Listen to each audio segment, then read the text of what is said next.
Hey guys, it's Kairo again. This is actually my second video today and it might be up today.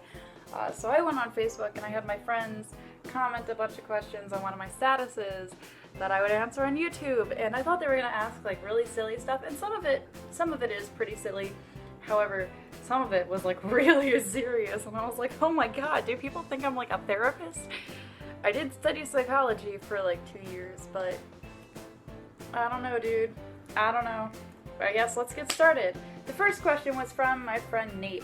Nate said, "What kind of questions?" And I said, "Any kind." And he said, "No, seriously, that's my question. I want that on YouTube." Thanks, Nate. My friend Frank commented, "Traditional lore versus UPG. How do you tell the difference between an actual religious experience and bullshit?" Now, traditional lore and UPG, you can probably figure out what lore is. It's stories that have been passed down for generations and generations. And UPG is, I don't remember what it stands for, but it basically is like your own experience, and I will read an actual definition. It stands for unverified personal gnosis, and it is the phenomenological concept that an individual's spiritual insight or gnosis may be valid for them without being generalizable to the experience of others. It is primary neologism used in polytheistic reconstruction. Oh my god, there's a lot of words. I'm not doing this. Basically, it means your spiritual experiences are valid for you and only you, and potentially nobody else. In my experience, I am not religious. I don't follow any kind of lore. I am very spiritual. UPG is where I make most of my deductions from, and I have found many other people who have experienced like the same things that I am and share the same beliefs and everything like that, and it is really kind of what you do you. The way that I see it is that anything that you're feeling isn't bullshit. If you firmly believe it, it is true. So you may not necessarily know that it's true. Nobody really knows that their religion is true. They may think that they know, but without solid evidence, it's like there's always that skepticism. But on a serious level, it's like what you feel and what you experience is true for you. So you can follow stories and you can follow what you've been told, but don't you think that the stuff that you're experiencing should be more real for you, even if other people don't necessarily believe it? It's kind of a big think piece. I might make another video on this entirely, but that's kind of the short answer that I have. I think it's your experience reigns most true for you. The next question was from my friend Ken, and he said, "If the Predator and Kevin from Home Alone had to battle to the death, who would win? The battlegrounds are Kevin's house." My answer is gonna be Kevin from Home Alone. The reason is because, first off, Kevin's a badass. Like, Kevin is a boss. Like, he knows what he's doing, and it's in his house. Come on, Predator doesn't stand a chance. Another relatively serious question. My friend Sam said, "Your thoughts on younger people between the ages of 15 to 17 who doubt people actually love them when they do, and pushing them away out of fear, and your thoughts on how people should react to those pushing them away because of fear." Now, I don't want to narrow this down to people between the ages of 15 and 17. I kind of want to talk about this with all people, because I know so many people who have done this for like all of their life, and I don't look down on anybody. So if you feel like nobody loves you and you don't know what to do, so you push people away, part of the reason that it might hurt so badly is because you're pushing people away.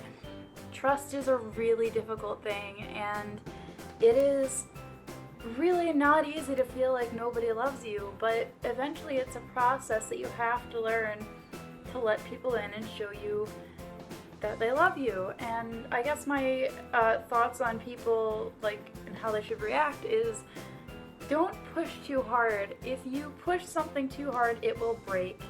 And that's really painful for somebody who's already feeling like you don't love them. So kind of just gently show them and do little things that prove to them that, hey, I care about you a lot. Somebody cares about you. Be there for them.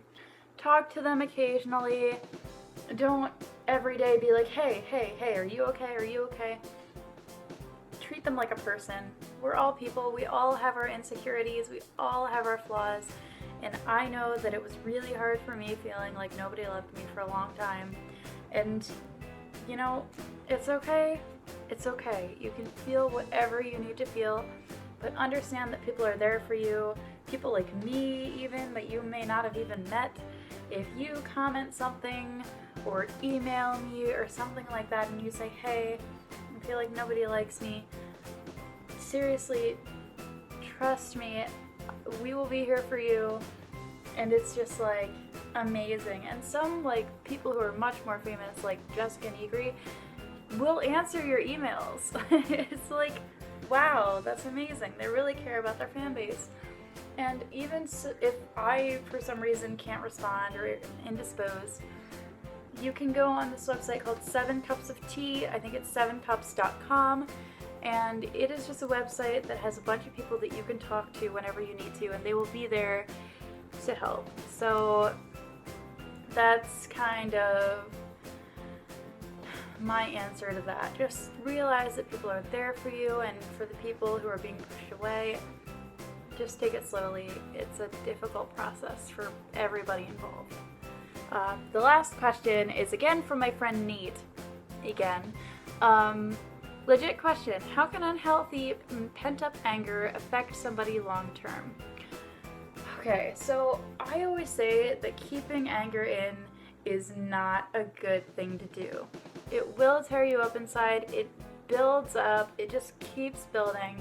And the best way to handle that is to just let it out.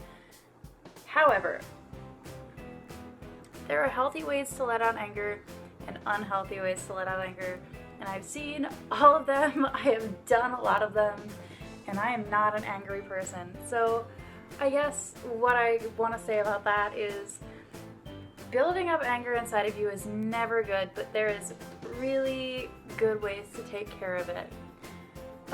Which I can go into later, different coping mechanisms for anger or anxiety or sadness.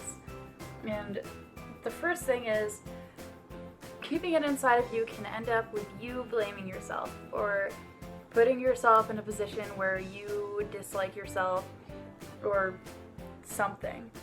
The other thing is you can end up hurting somebody emotionally, physically, just over time it just builds up, and it's something that you can talk about and say to your friends, hey, I'm angry, I might not mean everything that I'm saying, but I need somebody to vent to and I need somebody to talk to. But keeping it inside is really destructive, and keeping bad energy all around you is never a good thing, and it's just something that needs to be taken care of. And that's okay. Just breathe in, breathe out, let out your anger in a productive way, not in a way where you're thinking about like mass murder. So I guess that's my answer to that. Again, I can also make a video on specific coping mechanisms. But yeah, if you guys have any more questions for me, I'm having my friends comment more on Facebook. Feel free to comment. You can tweet at me at Kairo doll. I have an Instagram. I have an email. I have all of the things. I have a Facebook page even. You can comment on there, do whatever, message me. I will be in contact with you. But that is all for today. This is my second video. I have chicken teriyaki. So peace out, Girl Scouts.